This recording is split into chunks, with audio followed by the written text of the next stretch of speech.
boss, update lang tayo sa ating YouTube channel. No? Pasensya na at ngayon na lang ulit tayo nakapag-upload ng video. Ngayon ay samahan niyo ako at mayroon lang papakita sa inyo. No? At kasalukuyan ay dito ko sa Dapitan, Snap din. So, ngayon ay masamang panahon tayo natin bago sana tayo ng Manila. Galing tayo ng Mindanao. Pagkakataon natin to pupunta natin yung dating tinirhan ni Dr. Jose Rizal. So ito ay pasyalan, isang napakagandang lugar na tinirhan ni Dr. Jose Rizal noong time ng unang panahon. So ngayon ay nandito ako sa Rizal's Reign ng Dapitan at papakita ko sa inyo. Pasensya na at medyo maulan ngayon at masama yung panahon, pero susubukan natin na pupuntahan para lang makita nyo. Ngayon ay nandito ko sa car park. So maraming mga nakapark din dito at basta medyo ulan-ulan lang, pero try natin na pasukin at maraming bagay na dito na tayo sa Dapitan. Ngayon ay araw na ng Friday. Sabado. Bali, pangalawang araw ko na dito, no? Tapos nandito lang ako dahil pabalik na ako ng Manila. So, ngayon, papasyalan natin itong lugar na meron natin yung siya sa unang bahay niya, nandun sa Kalamba Laguna. At ang kasunod ay dito. Ito yung historical history ng ating bansa noong unang panahon. So, ngayon, papasokin na natin kahit maulan. Tara, let's go, samahan nyo ko. So guys, ito yung makikita natin dito sa bungad. Oh. So, ang sabi nung pinagtatanungan natin na katiwala dito ay maglagbok lang daw tayo. Ayan. Museo ni Jose Rizal, Dapitan. Ayan yung nakalagay dyan na. Magbubukas siya ng alas 9, magsasara ng alas 4 ng hapon, Tuesday to Sunday. Yung pinita nila. So, ayan. Ito yung entrance. So, ayan, dito yung passive plan niya, no? Ito yung pupunta natin. Bali, dito tayo manggagaling. Dito yung gate. Car park. Pagpasok natin, ito yung museum niya. Ayan yung monument niya, yung nandun sa gitna. So ayan yung kabuhan. Ikutin natin ito kahit na maulan. Malaki-laki ito. Kain natin itong museum.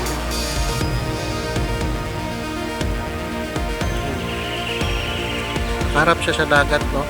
At yun, mayroong flag yan. Ayan, yung museum niya.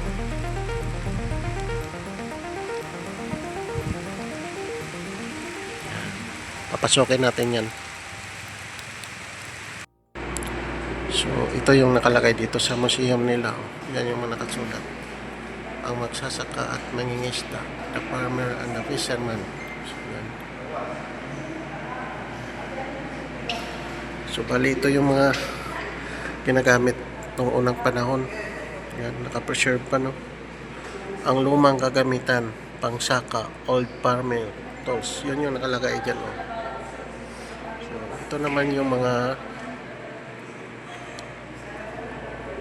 ito yung mga produkto.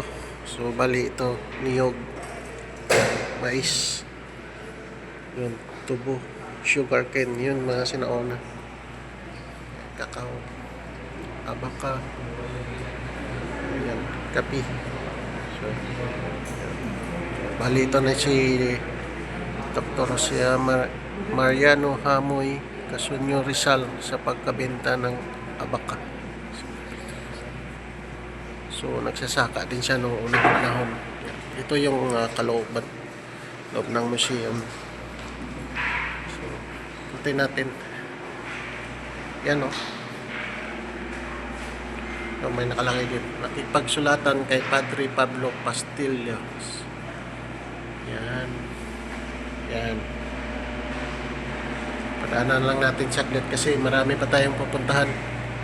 Ito guys, ito yung mga makasaysayan Yun, bali dito pala siya nagstay nung time na nagtuturo na siya, no. Ito yung mga estudyante niya nung unang panahon, si Fernando Agia, Usi Ancan, tsaka yan, Tomas. Yan. Yan yung mga estudyante ni Dr. Jose Rizal, no. Bali nagtuturo siya, tapos dito din siya sasaka. Yan. Correspondent with the Ferdinand Blumentritt. Yung nakasulat dyan. So, dito. So, ito yung mga sinulat niya noong unang panahon. Oh. Naka-preserve pa siya. Oh. Talagang sulat kamay niya. Yan guys. Yan. Yun. Yan, oh.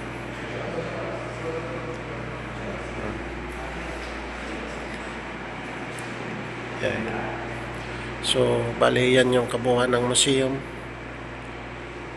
Ito naman yung damit na ginamit niya noon. No? Ito.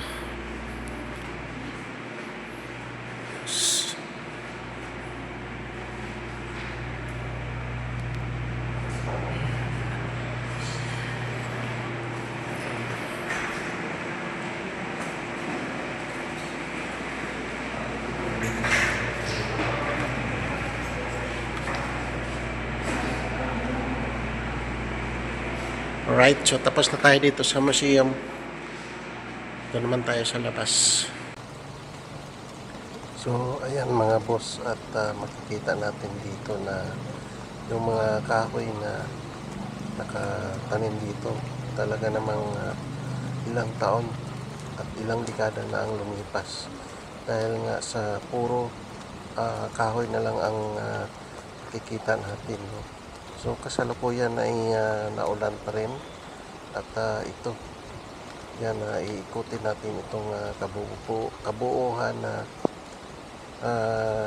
lugar ng bahay dati ni Dr. Jose Rizal. So mayroon dito na parang akyatan na mayroong malaking bato at makikita natin na ang kabuuan ng dagat, no? Kasi nakaharap nga ito sa dagat.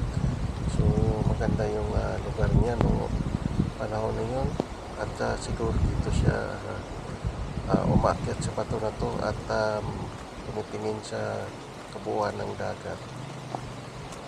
So ngayon nandito na naman tayo sa dagat kabila at pupuntahan na naman natin yung mga nakalagay doon ng mga kubo-kubo.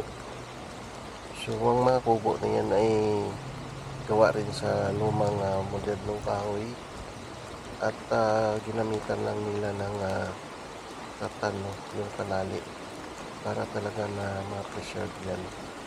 So ang ganda ng lugar na yan at makakapag-relax ka at makikita mo lahat ng mga kagamitan na ginamit dati ng ating pambansang hero na si Dr.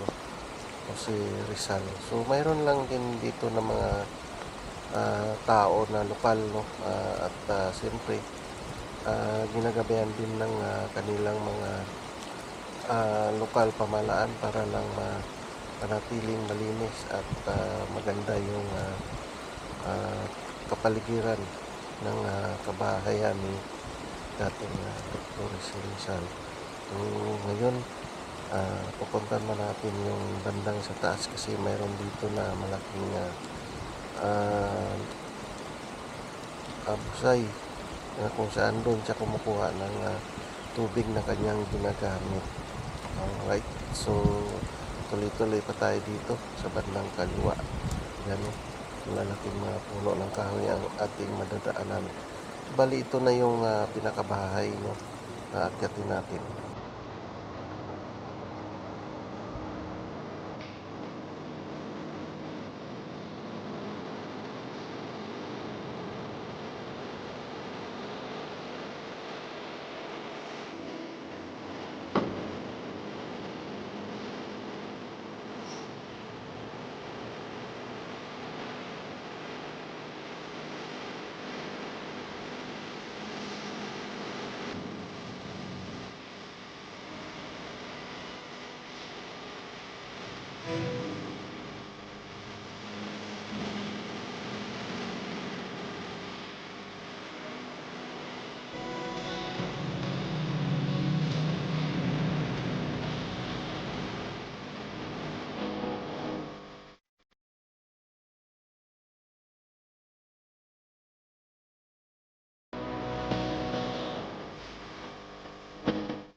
Dito na naman tayo, no? Ikutin lang natin to, pabilisan lang.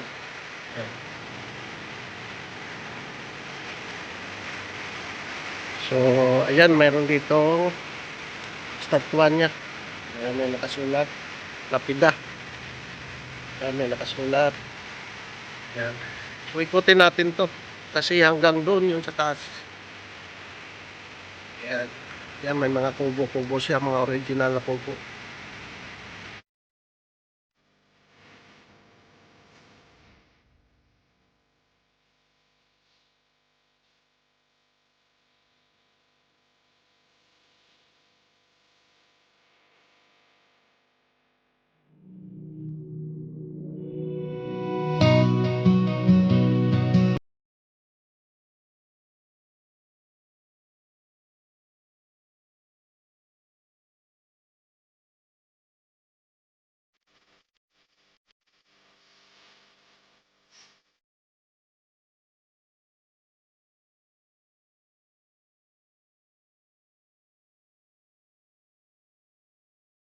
So, ayan na may mga nakasulat dito pero hindi na natin babasahin, no? Ipabilisan lang to akyat.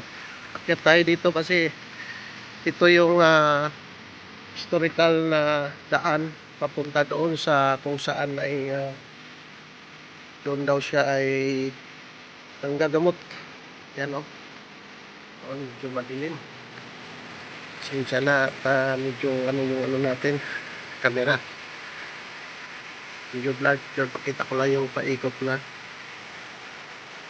Yan. Yan yung view. So, akyatin natin itong mga kubo-kubo na nandito. So, maganda sana kung maganda yung panahon, no? At makita natin ng maayos.